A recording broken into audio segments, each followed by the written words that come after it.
When you connect with the Saturnian influence, there's an ancientness about it. There's an ancient wisdom about it. All right. Now, sometimes you need that in your life. Sometimes you need to be jovial. Sometimes you need to have that, exuberance. Yeah? But there's also times in life when you have to kind of be the grandfather. Grandfather time, the wise, old. Yeah, to understand that kind of presence. Need that. Crow goes with Saturn. Okay, so there's half of the puzzle, right, that we talked about before. Crow and yellow. What do you suppose yellow goes with? Emotion. Well, how about from a planetary standpoint?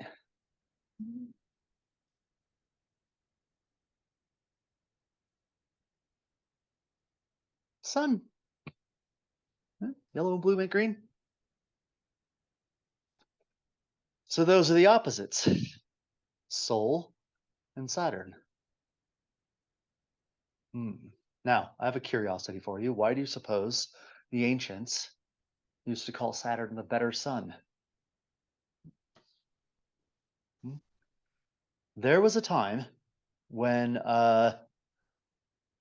well, if you look at the the historical records going back to like Sumer, Babylonian Empire, Akkadian Empire, first times in Egypt, Zeptepi and whatnot, there seems to be a whole lot of confusion between Saturn and Sol.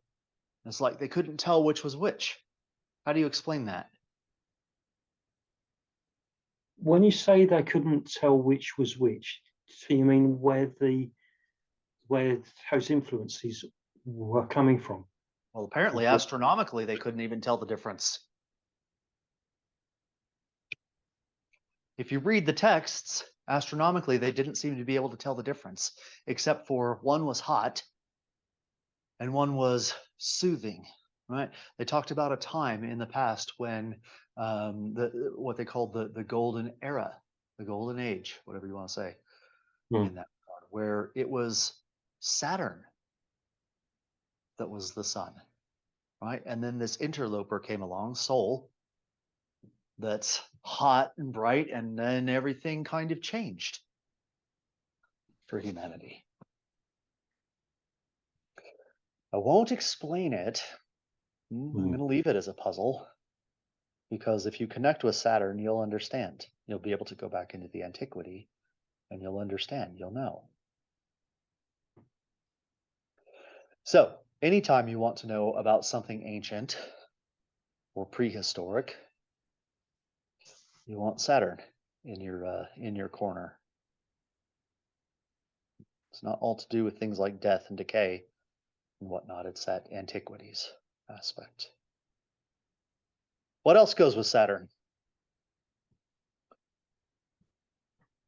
What about mourning, if someone's in mourning for a loss?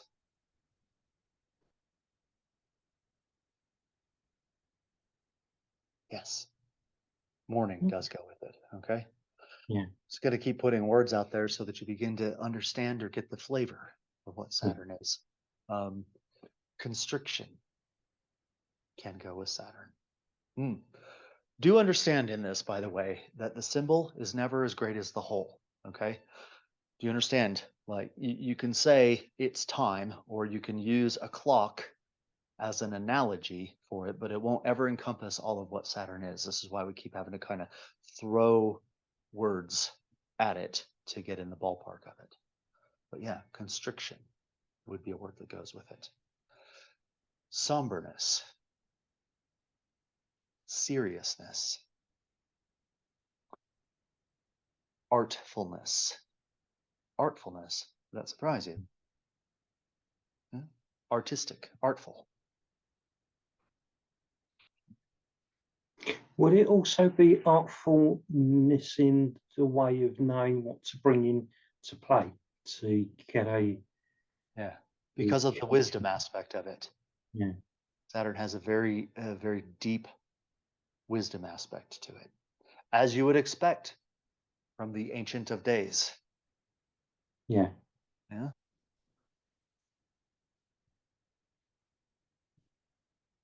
Yahweh Elohim would be the Hmm. reference in there. Yeah. Okay. All right. Don't worry, I'm not going to get struck down for saying it. It's all right.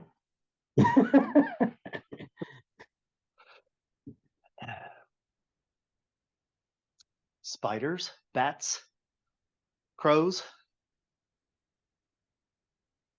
nocturnal animals in general, nocturnal creatures in general have a Saturnian aspect to it. Yeah. Anything that grows out of the slime and the mud,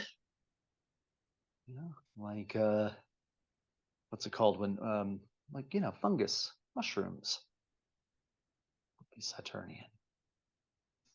Opium poppy. In fact, anything that has the potential to really dull your senses or alter them has a Saturnian nature to it. Marijuana, also lunar, but marijuana has some Saturn in it. Opium poppy more so. If you don't have a Saturnian assembly anyway, it's going to affect you. All right. What else? What else resonates with you? What else do you think? Your turn, okay? Okay. Yeah.